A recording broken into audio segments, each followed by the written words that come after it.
ഈ ലോറി ഉടമ മുബീന് ഏച്ചി ഞാൻ എൻ്റെ വീടാ, ഞാൻ അവിടുത്തെ കുടുംബനാഥനാ. ഇനി അതിൽ മുബീൻ്റെതായി എൻ്റെതായി ഇവർക്ക് എന്താ ഞാനൊരു മനുഷ്യത്വപരമായിട്ടുള്ളൊരു പെരുമാറ്റമല്ലേ പെരുമാറിയത്. ലോറി ഉടമ എൻ്റെ അനിയൻ തന്നെയാണ്, അത് RC ഓണർ. എൻ്റെ വീട്ടിലെ എല്ലാ വാഹനങ്ങളും അവൻ്റെ പേരിലാണ്. വാഹനപ്രാന്തനാണ്, ഞാൻ എല്ലാ സ്ഥലത്തും പറയണതാണ്. അങ്ങനത്തെ അതിലിഞ്ഞിപ്പോൾ എന്താ നമ്മളെ കുടുംബം എന്തിനാ അങ്ങോട്ടും ഇങ്ങോട്ടും തെറ്റിക്കുന്നത്? എന്താ ആവശ്യമുള്ളത്?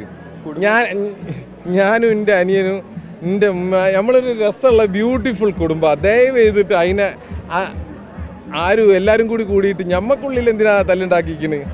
നമുക്കങ്ങനെ ആവില്ല. നമ്മൾ ഫുൾ എൻ്റെ മെസ്സേജ് തന്നെ എന്താണ്,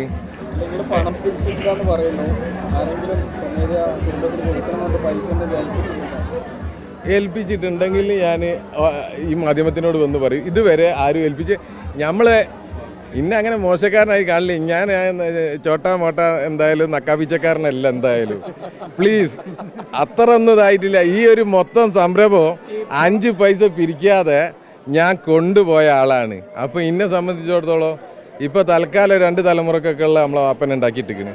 നോ പ്രോബ്ലം.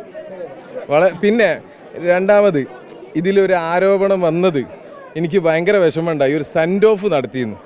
നിങ്ങളെല്ലാവരും ഈ മാധ്യമപ്രവർത്തകരിൽ ഇപ്പോൾ അരുൺ ഭായ് നിങ്ങൾക്കൊക്കെ അറിയാം, ഈ രേവന്ത് അവിടെ ആദ്യകാലം മുതൽ അവസാനം വരെ നിന്ന് ഞാൻ ഇവനിക്കൊരു നല്ല ഹോട്ടലിൽ നിന്ന് ഒരു ഭക്ഷണം വാങ്ങിക്കൊടുത്ത് ഇവനെ നാട്ടിലേക്ക് പറഞ്ഞയച്ചതാണ്. ഇപ്പോൾ സെൻഡ് ഓഫ് എന്നുള്ള നിലക്ക് ആക്കണേ. എനിക്ക് ഇവനക്കൊരു നല്ല ഭക്ഷണം വാങ്ങിക്കൊടുക്കാൻ ആരെ സർട്ടിഫിക്കറ്റും ആവശ്യമില്ല. ഞാൻ ഇങ്ങനത്തെ ആൾക്കാരെ കൂടെ ഇവരൊക്കെ ഇതിപ്പോൾ ഞാൻ ഇവിടെ മുക്കത്ത് വന്നെന്തിനാ?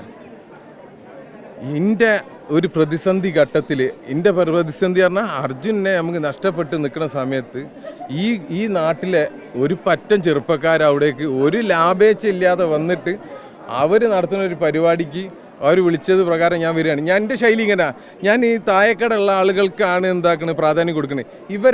നമ്മളിപ്പോൾ ഈ കാര്യത്തിൽ വിജയിച്ച ആളാണ്. അപ്പം നമ്മൾ ആ വിജയിക്കുന്നതിന് മുമ്പുള്ള ആ ഒരു മോശം സമയത്ത് എന്താ പറഞ്ഞു കഴിഞ്ഞാൽ രേവന്ത് ഈ ഇവിടുത്തെ റെസ്ക്യൂ ടീംസ് എല്ലാവരും, മുഖ്യമന്ത്രി റെസ്ക്യൂ ടീം ആയിക്കോട്ടെ, അങ്ങനെ നസ്ര, അങ്ങനെ പല ആൾക്കാരും, അതേമാതിരി ഫൈൻഡ് ആക്ഷൻ അർജുൻ കമ്മിറ്റി, അങ്ങനെയുള്ള പല ചെറിയ ഈശ്വർമൽപേ, രഞ്ജിത് ഇസ്രായേൽ, ഇങ്ങനത്തെ കുറേ ക്യാരക്ടർമാർ ഇതിലുണ്ട്, ഈ പ്രയത്നത്തിലുണ്ട്. ഇവരൊന്നും ഞാൻ തള്ളി പറയില്ല. ഞാൻ ഇവനക്ക് എൻ്റെ പൈസക്ക് ഒരു ഭക്ഷണം വാങ്ങിക്കൊടുത്താണ്. അത് ഞാൻ ആ അമ്മനോട് അറിയാതെ അബദ്ധത്തിൽ ഞാൻ പറഞ്ഞുപോയി, ഞാൻ അവനെ യാത്ര ആക്കുകയാണ്. അതിന് ഇംഗ്ലീഷിൽ പറയും സെൻഡ് ഓഫ്, അതിൻ്റെ മലയാളം വേർഡ് യാത്ര അയക്കുകയാണെന്ന് ഞാൻ വിചാരിക്കുന്നത്. അത് ഞാൻ പറഞ്ഞുപോയി. എന്നോട് അത് പറഞ്ഞതിന് വിഷമമായിട്ടുണ്ടെങ്കിൽ അതിനും ഞാൻ ക്ഷമ ചോദിക്കണം ആ ഫാമിലിനോട്. ഞാൻ എൻ്റെ കടമ ചെയ്യുന്നത്, ഞാനത് ഏതൊരു വ്യക്തിനോടും ഞാൻ ചെയ്യും. എനിക്ക് ഒരു നിലപാടുള്ള വ്യക്തി ആയതുകൊണ്ടാണ് ഞാൻ ഈ വിഷയത്തിൽ ഇപ്പോഴും നിലനിൽക്കുന്നത്.